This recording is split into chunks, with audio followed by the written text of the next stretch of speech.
किसान भाइयों, दो ऐसे सीक्रेट पीजीआर जिसे हम आज तक सीक्रेट रखते आए हुए हैं, लेकिन अब ये सीक्रेट ज्यादा दिनों तक रखने की इच्छा नहीं है। इसलिए आज के इस वीडियो के अंदर हम आपको एक ऐसा पीजीआर बताने वाले हैं जो कि आपकी फसल को अच्छे से अमर कर दे। अमर मतलब भाई उसका कभी अंत नहीं होगा, ऐसा बिल्कुल भी नहीं लेना है। लेकिन जहां पे नॉर्मली फसल 4 महीने की होती है, तो इसके सहायता से कम आप 5 महीने तक अच्छा इस्तेमाल करोगे तो चला सकते हैं। ये मेरी बात मन से नहीं है, ये प्रैक्टिकली प्रूवन भी है। और साथ ही साथ अगर आप इसको साइंटिफिकली क्रॉस चेक भी करना चाहते हो तो बिल्कुल कर सकते हैं। अगर मैं यहाँ पे कोई गलती कर बैठ रहा हो या फिर आपको कुछ गलत जानकारी दे रहा हो तो आप इस चैनल को बेझिझक अनसब्सक्राइब भी कर सकते हैं, ठीक है। तो वो कौन सा पीजीआर है जो कि फसल को एक तरीके से अमर बना रहा है, तो उससे जानने से पहले, जी हाँ, इस वीडियो के अंदर हम आपको दो पीजीआर बताएंगे। उसमें से एक वाला अमर करने वाला फॉर्मूला है, तो वो कौन सा पीजीआर है इसके लिए आपको वीडियो के अंत तक खास बात सुननी होगी। तो चलिए अभी हम स्टार्ट करते हैं, ठीक है। तो सबसे पहली वाली बात, पहले आपको यह समझना होगा कि भाई पीजीआर होते क्या है, ठीक है। पीजीआर यानी कि प्लांट ग्रोथ रेगुलेटर होते हैं, जैसे कि आपके ऑक्सिन, साइटोकाइनिन, जिब्रेलिन होते हैं, फाइटोटॉनिक इफेक्ट देने वाले होते हैं। वैसे ही ये जो पीजीआर, जो हम दो पीजीआर की बात कर रहे हैं, ये दोनों के दोनों फाइटोटॉनिक इफेक्ट वाले हैं। इनमें से एक पीजीआर आपका ऑक्सिन ग्रुप से आता है और दूसरा वाला पीजीआर आता है साइटोकाइनिन ग्रुप से, ठीक है। तो एक ऑक्सिन वाला है, एक साइटोकाइनिन वाला है। ऑक्सिन वाले के कार्य अलग होते हैं, साइटोकाइनिन वाले के कार्य बिल्कुल अलग अलग होते हैं, ठीक है। तो इस तरीके से ये जो पीजीआर होते हैं, प्लांट ग्रोथ रेगुलेटर, ये फसल के अंदर भी बनते हैं। इसलिए फसल नियंत्रित करती है कि भाई कितनी फ्लावरिंग देनी है, कितना शेंडा चलाना है, कितना फुटाव करना है, तो ये फसल के अंदर भी तैयार होते हैं। लेकिन जब फसल के अंदर बैलेंस बिगड़ जाता है कि पौधे को पता नहीं चलता कि यार पत्तियों के ऊपर ही जोर दे रहा है, ठीक है, फल और फूल की चिंता नहीं है, फ्लावर ड्रॉपिंग हो रहा है, तो ऐसे सिचुएशन में हमें क्या करना पड़ता है, बाहर से आर्टिफिशियल पीजीआर देते हुए इन सभी चीजों के ऊपर कंट्रोल प्राप्त करना होता है, ठीक है। इसीलिए हम पीजीआर के स्प्रे लेते हैं। और पीजीआर का स्प्रे क्यों लेना चाहिए, ये भी बात आपको यहाँ पे पता चल गई होगी कि अगर पौधे के अंदर का सिस्टम गड़बड़ा चुका है, अगर वो कुछ गलत चीजें कर रहा है, तो उनको सही करने के लिए ही अलग अलग प्रकार के पीजीआर इस्तेमाल किए जाते हैं, ठीक है। अब उदाहरण के लिए अलग अलग प्रकार के पीजीआर मतलब क्या, सिंपल वाली चीज है, अलग अलग कार्य करने के लिए अलग अलग पीजीआर होते हैं। जैसे कि उदाहरण के लिए भाई शाखाएं बढ़ाने के लिए, ब्रांचिंग के लिए अलग पीजीआर होता है, फ्लावर ड्रॉपिंग रोकने के लिए अलग पीजीआर होता है, फ्रूट ड्रॉपिंग रोकने के लिए अलग पीजीआर होता है। तो इनमें से दो बेस्ट वाले पीजीआर जो मेरे सबसे फेवरेट है, जो कि ऑल इंडिया अवेलेबल है, ये दो वाले मैं आपको बताने वाला हूं। आप किसी भी कंपनी का ले जाइए, कोई भी स्पॉन्सर्ड वीडियो नहीं है, ठीक है, कोई भी कंपनी का लीजिए। ये असरदार भी है और बहुत ही सस्ते भी है, ठीक है। आप जानते हो, लेकिन इस्तेमाल करना भी आपको आना चाहिए, ठीक है। फसल की vegetative growth, flowering, fruit set, fruit retention और क्वालिटी कंट्रोल, ये सभी प्रकार के पीजीआर अगर हम अच्छे से इस्तेमाल करते हैं तो ये हमें मिलता है। साथ ही साथ पीजीआर से आपका उत्पादन भी बढ़ सकता है 20 से 40% तक, ठीक है।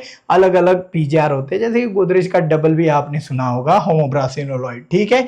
तो चले अभी हम वो पहला वाला पीजीआर देखते हैं जिसके बारे में आपको बहुत ही ज्यादा उत्सुकता होगी। तो सबसे पहला वाला पीजीआर है हमारा 6BA। जी हाँ, इसको शॉर्ट फॉर्म में हम 6 बेंजिल एडेनाइन यानी कि 6BA कहते हैं, ठीक है। अब यहाँ पे कुछ अमीनो प्यूरिन करके आता है और एक एडेनाइन करके आता है। तो जनरली, जी हाँ, जनरली हम इस्तेमाल करते हैं 6 बेंजिल एडेनाइन का, ठीक है। अमीनो प्यूरिन हम जनरली इस्तेमाल नहीं करते, जो कि हमारे एरिया की बात है, ठीक है। अब इसका जो फुल फॉर्म है ये भी यहाँ पे एडेनाइन करके लिखा हुआ है, ठीक है। इसी के साथ साथ 6BA जो है ये सिंथेटिक साइटोकाइनिन है। सिंथेटिक साइटोकाइनिन मतलब क्या होता है, साइटोकाइनिन तो आपको समझ में आ गया होगा कि भाई ऑक्सिन क्या करते हैं, जो शूट और रूट का जो टिप रहता है, शेंडा रहता है, उसको चलाने का काम करता है। साइटोकाइनिन क्या काम करते हैं? साइटोकाइनिन फसल के अंदर सेल डिवीजन करने का काम करते हैं, ठीक है। तो इस तरीके से 6BA किस में आता है? साइटोकाइनिन के अंदर आता है, वो भी आर्टिफिशियली, मतलब लैब में तैयार होता है, ठीक है। सिंथेटिक साइटोकाइनिन है, ठीक है। इसका मुख्य काम क्या है? जी हाँ, मैंने बताया। अब ये साइटोकाइनिन है तो सबसे प्रमुख कार्य क्या है? ये सेल डिवीजन ही करता है। इसी के साथ साथ ये बहुत ही अच्छी खासी ब्रांचिंग भी करता है, और इसी के साथ साथ ब्रांचिंग के साथ साथ यह अपाइकल डोमिनेंस को खत्म करता है। अब अपाइकल डोमिनेंस क्या होता है? तो सिंपल वाली चीज है, कई बार आपने फसलों में देखा होगा कि आपका जो पौधा है एकदम सीधी दिशा में सीधा बढ़ता रहता है, कोई ब्रांचिंग नहीं, कोई शाखाएं नहीं, कुछ भी नहीं, ठीक है। तो ऐसी सिचुएशन में वो जो सिर्फ एक शेंडा के ऊपर पौधे का जो ध्यान जा रहा है उसको शाखाओं में यानी कि ब्रांचिंग में परावर्तित करने के लिए 6BA का इस्तेमाल होता है, यानी कि साइटोकाइनिन का इस्तेमाल होता है, ठीक है। बर्ड्स की संख्या को बढ़ाता है। अब देखो, जितना ज्यादा ब्रांचिंग होगा, जितना ज्यादा फुटा होगा, जितना ज्यादा फूटा होगा, उतने ज्यादा क्या आएंगे? फूल आएंगे, और फूल से फल बनेंगे। तो इनडायरेक्टली ये क्या कर रहा है? फ्लावरिंग और फ्रूटिंग को बढ़ावा दे रहा है, ठीक है। इससे पत्तियां हरी भरी रहती है। जी हाँ, ये क्लोरोफिल को बचाए रखता है, इसीलिए इससे पत्तियां लंबे समय तक हरी भरी रहती है। साथ ही साथ फ्रूट साइज के लिए मदद करता है, मतलब साइज बढ़ाने के लिए भी एक अच्छा पीजीआर है। साथ ही साथ फलों का जो हम बोलते हैं ना कि एक कीपिंग क्वालिटी बढ़ाने का भी काम ये 6BA करता है, ठीक है।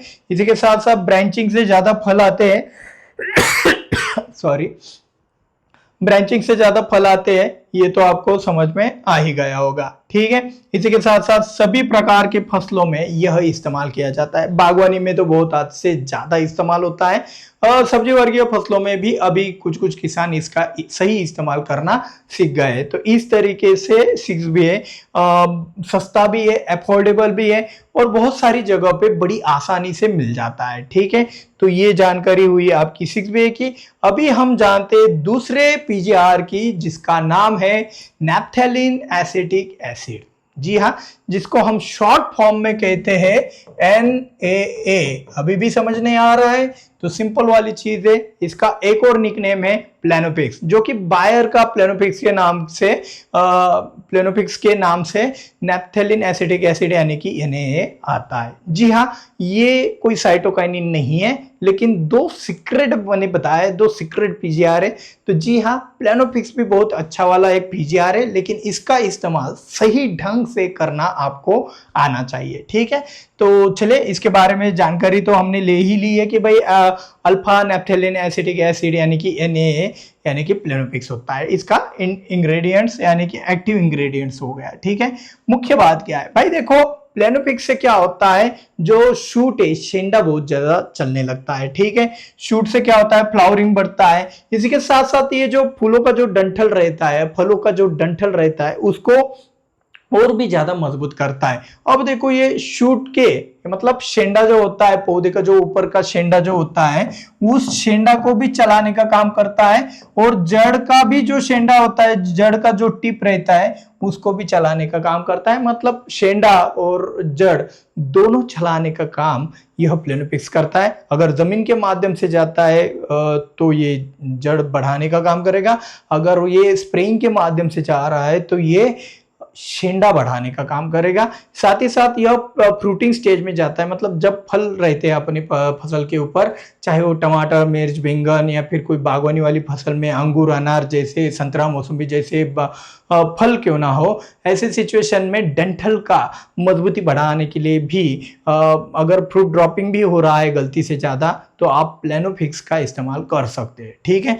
तो प्लेनोफिक्स से इतना सारा फायदा होता रहता है, ठीक है। फ्रूट साइज और इनडायरेक्टली वेट भी बढ़ता है। यूनिफॉर्म फ्रूटिंग, मतलब एक समान साइज बढ़ाने के लिए भी इसका इस्तेमाल होता है। अब प्लेनोफिक्स का इस्तेमाल करते वक्त बहुत सारी सावधानियां आपको आगे रखनी पड़ेगी, जो कि हम आपको बताएंगे। डोज के बारे में, स्प्रेइंग टाइम के बारे में, ये भी जानकारी आपको हम आगे आपको देने वाले हैं, ठीक है। अभी थोड़ा सा कंपैरिजन कर लेते हैं कि जैसे जिससे आपको पता चले कि भाई कब मुझे 6B इस्तेमाल करना है और कब मुझे प्लेनोफिक्स का इस्तेमाल करना है। ठीक है, तो सबसे पहली वाली बात यहाँ पे आप देखना, जब आपको फुटाव चाहिए, साइज चाहिए, सेल डिवीजन चाहिए, तभी आप 6BA का इस्तेमाल कीजिए। फ्लावर ड्रॉपिंग रोकने के लिए भी ये थोड़ा बहुत काम करता है, लेकिन प्लेनोफिक्स एकदम फास्ट काम करता है। अगर फ्लावर ड्रॉपिंग की बहुत ज्यादा समस्या है तो आपको प्लेनोफिक्स का इस्तेमाल करना चाहिए, और फल गिरने की समस्या हो तो डेफिनेटली आपको प्लेनोफिक्स का ही इस्तेमाल यहाँ पे करना चाहिए। ठीक है, इसी के साथ साथ सबसे बेस्ट स्टेज कौन सी है, तो भाई मेरी ओपिनियन से, मेरे अनुभव से मैं आपको बता देता हूँ, 6BA का जो भी इस्तेमाल है आप वेजिटेटिव ग्रोथ में भी कर सकते हो, प्री ब्लूम स्टेज में मतलब फ्लावरिंग से पूर्व भी कर सकते हो, फ्लावरिंग स्टेज में भी कर सकते हो। इसी के साथ साथ साइज डेवलपमेंट के स्टेज में और साइज डेवलपमेंट के साथ और मैच्योरिटी के शुरू होने से पहले अगर करते हैं तो वहां पे क्रंचीनेस बढ़ाने के लिए, मतलब जो हम कुछ फल खाते हैं ना वो ऐसे कुरुम कुरुम लगते हैं, उसको क्रंचीनेस बोलते हैं। ठीक है, वो क्रंचीनेस बढ़ाने के लिए भी 6BA बढ़िया तरीके से काम करता है। ठीक है, तो ऐसे स्टेजेस में आप 6BA का इस्तेमाल कर सकते हो। प्लेनोफिक्स का इस्तेमाल कब करना है, जब आपको ज्यादा फ्लावरिंग की जरूरत है। ठीक है, ज्यादा शेंडा चलाने की जरूरत है तब आप कर सकते हो, ज्यादा जड़ चलाने की जरूरत है तब आप इसका इस्तेमाल कर सकते हो। फलों की गिरने की अगर आपके किसी भी फसल में अगर समस्या हो तो भी आप प्लेनोफिक्स का इस्तेमाल कर सकते हो। अगर मुसीबत के समय में आपके फलों में जो शक्कर रहती है जिसकी वजह से भी क्रैकिंग होता है तो उसको रिवर्स करने के लिए भी प्लेनोफिक्स का इस्तेमाल होता है। हमने प्लेनोफिक्स के ऊपर एक डिटेल में वीडियो बना दिया है, आप जाके वहां पे भी डिटेल में जानकारी प्राप्त कर सकते हो। अब रही भाई कौन कौन से फसलों में ज्यादा इस्तेमाल किया जा सकता है, तो 6BA नॉमिनल जो अपने वेजिटेबल क्रॉप है, तरबूज, खरबूज, टमाटर, मिर्च, बैंगन, करेला, गिलकी, तुरई, ऐसी वाली फसलों में 6BA एकदम बेस्ट मैच हो जाता है। ठीक है, बागवानी वाली फसलों में प्लेनोफिक्स ज्यादातर इस्तेमाल कर ही सकते हैं आप, और करना भी चाहिए। जैसे कि भाई मैंगो के अंदर माल फॉर्मेशन होता है, ठीक है, उसके अंदर प्लेनोफिक्स बहुत कारगर साबित हुआ है, और पहला सजेशन माल फॉर्मेशन के लिए तो प्लेनोफिक्स का दिया जाता है। अंगूर के अंदर भी साइज डेवलपमेंट करने के लिए, सेटिंग करने के लिए भी 6BA का इस्तेमाल किया जाता है। ठीक है, प्लेनोफिक्स का भी कई बार मुसीबत में इस्तेमाल भी अंगूर के अंदर सेटिंग करने के लिए किया जाता है। ठीक है, कॉटन, चिली में भी आप प्लेनोफिक्स फुटाव करके फ्लावरिंग निकालने के लिए भी कर सकते हो, और उसको और मजबूती देने के लिए भी आप प्लेनोफिक्स का बेझिझक इस्तेमाल कर सकते हो। ठीक है, अब भाई जो अपने उत्पादन के ऊपर जो प्रभाव आएगा 6BA से क्या आएगा इसके ऊपर बात कर लेते हैं। तो भाई उत्पादन के ऊपर प्रभाव यहाँ पे 6BA से यह आएगा कि ज्यादा ब्रांचिंग होने से ज्यादा उत्पादन, ज्यादा फ्लावरिंग आएगी तो ज्यादा फल आएंगे, ज्यादा फल आएंगे तो ज्यादा उत्पादन मिलेगा। ठीक है, प्लेनोफिक्स से क्या हो सकता है, तो जो फलों की जो क्वालिटी है वो अच्छी हो जाएगी, फल जल्दी खराब नहीं हो जाएंगे, और साइज में भी यह मदद करता है। ठीक है, तो इसकी वजह से प्लेनोफिक्स की वजह से भी उत्पादन बढ़ जाता है। ठीक है, अब कॉस्ट इफेक्टिव कौन सा है, तो भाई दोनों के दोनों बहुत सस्ते मिलते हैं, दोनों के दोनों बहुत सस्ते मिलते हैं। अगर सबसे सस्ते PGR के बारे में बात करें तो इसके अलावा एक ही आता है जिसका नाम आपको कमेंट में डालना है, जिसका शुरुआत होता है G से। ठीक है, अब G पार्ले जी तो नहीं है, आप जो भी प्लांट हार्मोन है जो इनके लेवल में आता है सस्ते में बढ़िया, वो आप कमेंट कर सकते हैं। मुझे भी देखने दो आप कितना सपोर्ट करते हो। ठीक है, तो इस तरीके से हमें पता चल गया कि कौन से स्टेज में कौन सा हमें PGR इस्तेमाल करना चाहिए। ठीक है, अब हम देखते हैं कि भाई 6BA का डोज क्या रखना चाहिए, 6BA का टाइमिंग क्या है, मतलब सुबह शाम क्या है, और एप्लीकेशन किस किस के साथ करना चाहिए। ठीक है, तो 6BA जो होता है जनरली 200 लीटर पानी में 2 ग्राम अगर डाले तो उसको हम कहते हैं 10 ppm के हिसाब से ये बन गया। ठीक है, अगर 200 लीटर पानी में 6BA आप 1 ग्राम डालते हैं तो उसको हम बोलते हैं 5 ppm के हिसाब से बन गया। अगर 200 लीटर पानी में अगर हम दो से ज्यादा ग्राम अगर 4 ग्राम डालते हैं तो वहां पे हम कहेंगे 20 ppm के हिसाब से यह डोज बन जाता है। ठीक है, तो इस तरीके से इसका ppm रहता है। ppm में आपको बहुत ज्यादा झंझट होता होगा, तो सिंपल वाली बात है, आप सिंपल गणित रखिए कि भाई 200 लीटर पानी के लिए 2 ग्राम 6BA इस्तेमाल करना है। ये आग बंद करके भी करते हो, बहुत ही कम डोज है और अच्छा डोज है, अच्छा रिजल्ट भी देता है और सेफ भी है। ठीक है, तो 2 ग्राम 200 लीटर पानी के लिए ही इस्तेमाल कीजिए। ppm वाला सिस्टम थोड़ा सा कॉम्प्लिकेटेड है उसे भूल जाइए, ठीक है। इसी के साथ साथ टाइमिंग क्या है, तो टाइमिंग तो मैंने बता दिया है कि फुटाव के वक्त, ब्रांचिंग के वक्त आप ज्यादा से ज्यादा इस्तेमाल कीजिए। फ्लावरिंग में, सेटिंग में भी यह कारगर है, और साइज बढ़ाने के लिए तो डेफिनेटली ही इस्तेमाल मतलब करो ही करो, ठीक है। इसी के साथ साथ मेथड क्या है भाई, ठीक है, इसका सिर्फ आप स्प्रेइंग कर सकते हो, ठीक है। स्प्रेइंग के माध्यम से इसका जनरली इस्तेमाल करना, गलती से भी जमीन के माध्यम से मत करो भाई, ऊपर से इतना अच्छा रिजल्ट आया तो नीचे भी दे देते हैं, ऐसा बिल्कुल भी 6BA के साथ आपको नहीं करना है, ठीक है। इसी के साथ साथ प्रिकॉशन क्या लेना है, ठीक है। प्रिकॉशन यही लेना है कि भाई ओवरडोज बिल्कुल भी नहीं करना है। अगर आपके पास पूरी जानकारी नहीं है तो आपको बिल्कुल भी ओवरडोज नहीं करना है, जितना बताया है उतना ही, उससे कम रखो लेकिन ज्यादा नहीं, ठीक है। 200 लीटर पानी के लिए 2 ग्राम से ज्यादा इस्तेमाल ना करें, ठीक है। दूसरी वाली बात, ये किन किन दवाइयों के साथ चलता है, कंपेटिबिलिटी क्या है दिव्यराज, तो सिंपल वाली बात है, जो 6BA है वह किसी भी दवाई के साथ किसी भी कॉम्बिनेशन में कोई भी रिएक्शन नहीं करता है, ठीक है। तो इस तरीके से 6BA का आप इस्तेमाल कर सकते हो। खास बात बाकी यार, ठीक है, जवान रखना है, अमर होना है, तो खास बात तक आपको बिल्कुल देखना पड़ेगा, ठीक है। अब प्लेनोपिक्स का डोज, टाइमिंग और एप्लीकेशन के बारे में बात करें तो सबसे पहले वाला बात जो महत्वपूर्ण है, क्योंकि कुछ लोग वीडियो छोड़कर चले जाते हैं, तो महत्वपूर्ण वाली बात मुझे पहले बतानी होगी। इसका स्प्रेइंग करते वक्त जनरली शाम के वक्त ही कीजिए। ज्यादातर चिलेटेड कैल्शियम, बोरान और प्लेनोफिस का ही कॉम्बिनेशन रखिए, क्योंकि इससे बहुत ज्यादा ग्रोथ होती है, तो अचानक से कैल्शियम और बोरान की रिक्वायरमेंट पौधों के अंदर बढ़ जाती है।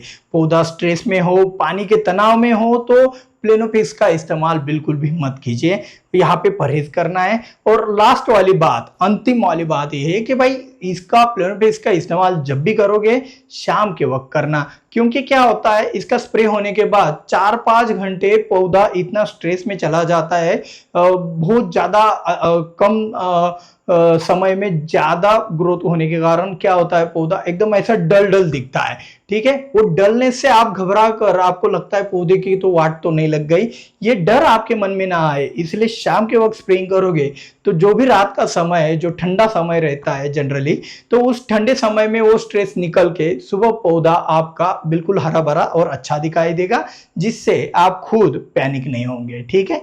तो चले अभी इसका डोज देखते हैं। तो भाई कुछ पौधे होते हैं नाजुक और कुछ पौधे होते हैं स्ट्रांग, जैसे कि उदाहरण के लिए गन्ना देख लो स्ट्रांग है, आम देख लो स्ट्रांग है, संतरा स्ट्रांग है।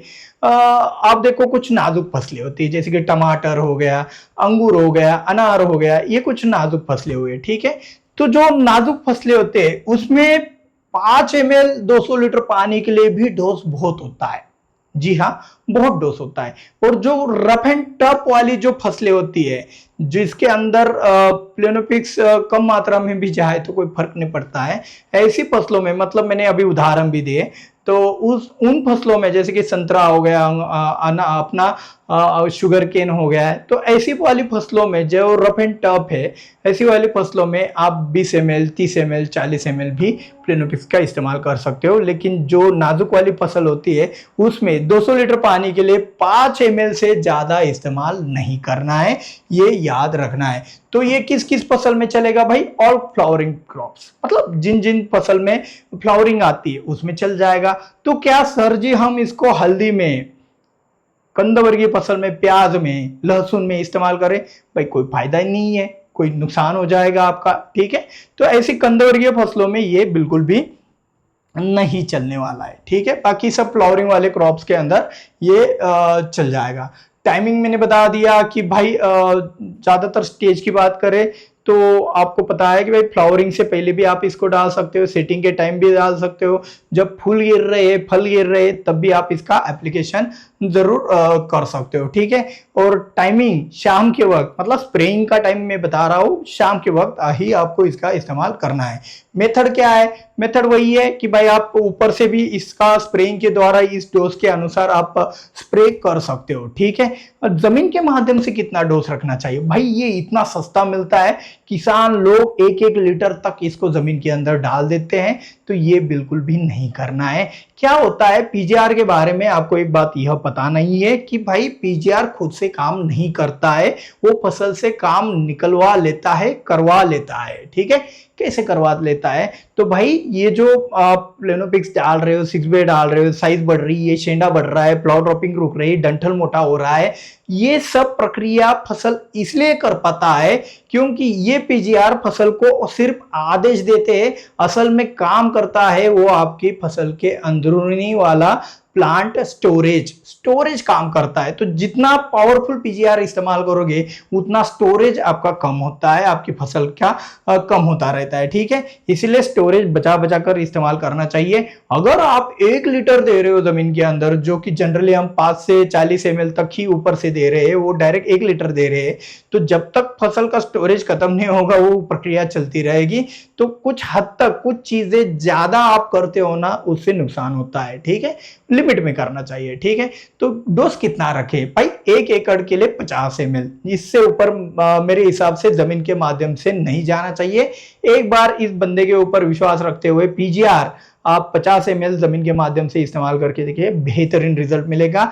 पीजीआर कुछ अलग होते हैं, इनका ज्यादा डोज डाला मतलब ज्यादा रिजल्ट, ऐसा नहीं होता है, उल्टा होता है। ठीक है, कभी ट्राई करके जरूर देखना। ठीक है, ये थोड़ा सा क्रिटिकल वाला सिचुएशन है समझाने के लिए, इसलिए समय भी बहुत ज्यादा लग सकता है, लेकिन अब यहाँ पे हम एक ही वर्ड में कह सकते हैं, समझने वाले को इशारा काफी है। ठीक है, इसी के साथ साथ हम थोड़ा सा और आगे बढ़ जाते हैं। ठीक है, बेस्ट प्रैक्टिसेस और कॉम्बिनेशन क्या क्या है? ठीक है, इसके प्रैक्टिसेस क्या क्या है? ठीक है, तो सिंपल वाली चीज है, एक साथ प्लेनोपिक्स और 6 बे इस्तेमाल नहीं करना है। एक तो 6 बे का ही इस्तेमाल कीजिए या फिर आप प्लेनोपिक्स का ही इस्तेमाल कीजिए।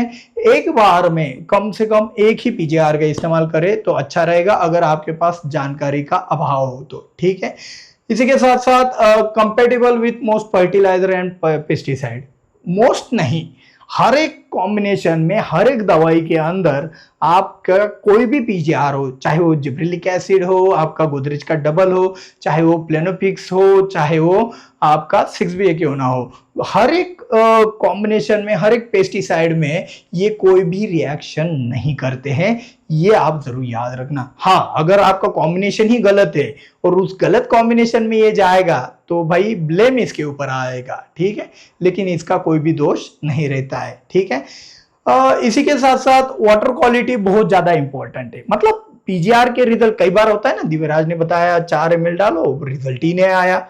क्या यार दिव्यराज, तुमने तो भाई बहुत अपेक्षा थी, बहुत सारा विश्वास था, टूट गया। तो ऐसी चीजें क्यों होती है भाई? आप जब भी कोई पीजीआर इस्तेमाल करते हो तो पीएच बहुत ज्यादा मैटर होता है।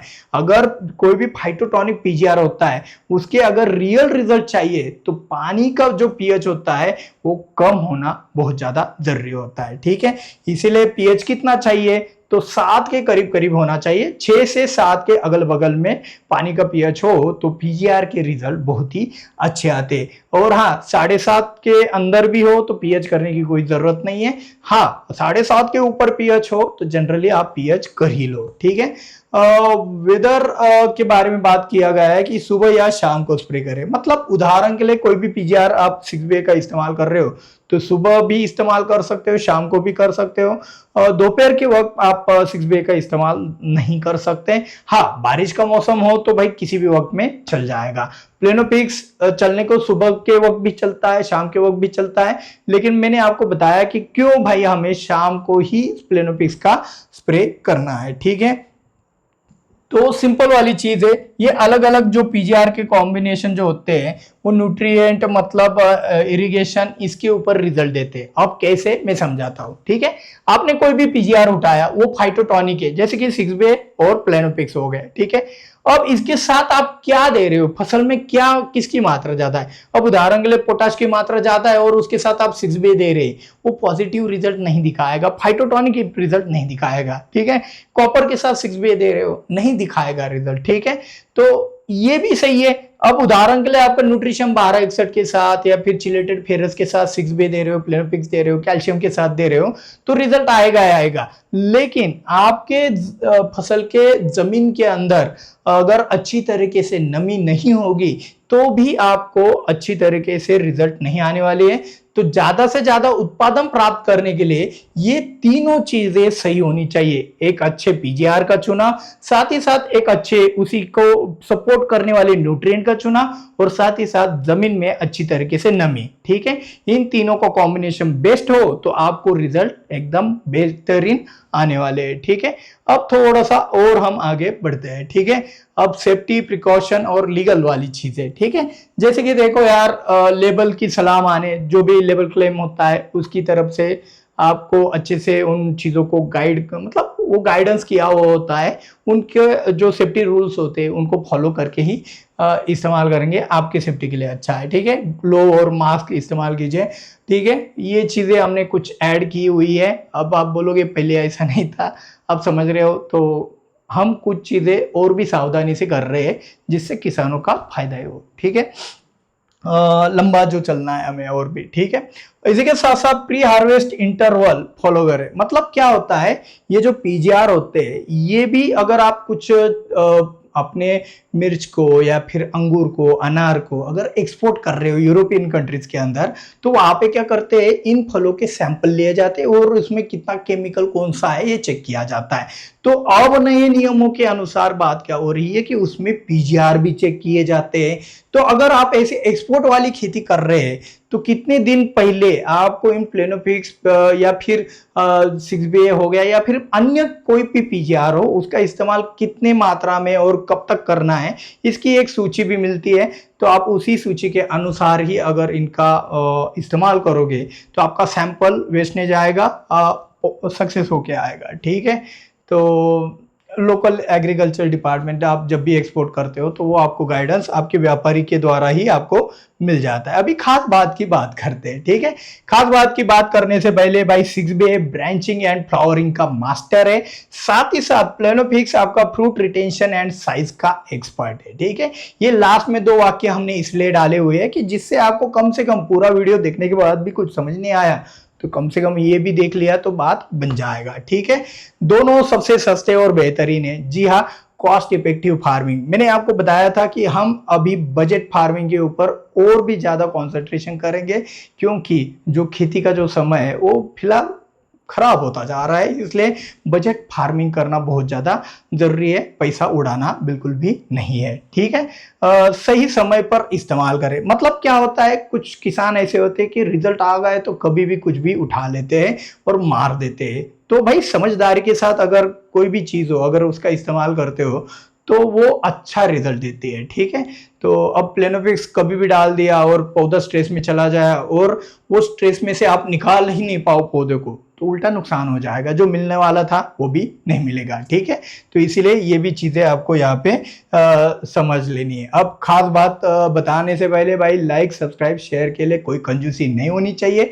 आपका ये दिव्यराज भाई आप ही के लिए काम कर रहा है, कोई स्पॉन्सरशिप नहीं, कुछ भी नहीं, तो सपोर्ट बनता है। ठीक है, सपोर्ट बनता है तो वही आपका, सब्सक्राइब तो किया ही है आपने, लाइक तो आप बिना पूछे तो कर ही देते हो, अब शेयर की कंजूसी नहीं करनी है। ठीक है, अब खास बात क्या थी दिव्यराज, बोल दो यार, अमर होना है, हमारी फसल को अमर करना है। तो सिंपल वाली चीज है, हमने इस वीडियो के अंदर आपको बताया था कि भाई जो 6BA होता है वो 6BA जो होता है क्लोरोफिल को बनाए रखता है। जी हाँ, आप देखो कोई भी फसल कब बुरी होती है, जब पत्तियों के अंदर हरा भरापन कम होने लगता है, क्लोरोफिल डैमेज होने लगते हैं, तब जाके पौधा बूढ़ा होता है। ठीक है, लेकिन ये जो 6BA जो होता है कम से कम 10 दिन के अंतराल से गैप रखते हुए अगर आप इस्तेमाल करते हो तो पौधे के अंदर जो क्लोरोफिल होता है उनको ये 6BA डैमेज नहीं होने देता है, और उसी वजह से पौधे की जो आयु है वो थोड़ी सी बढ़ जाती है। ठीक है, खास बात अच्छी लगी हो शेयर करना ना भूलना और कमेंट करो आपको कौन कौन सी चीजों के ऊपर वीडियो चाहिए। मिलते हैं अगले वीडियो में। जय जवान जय किसान।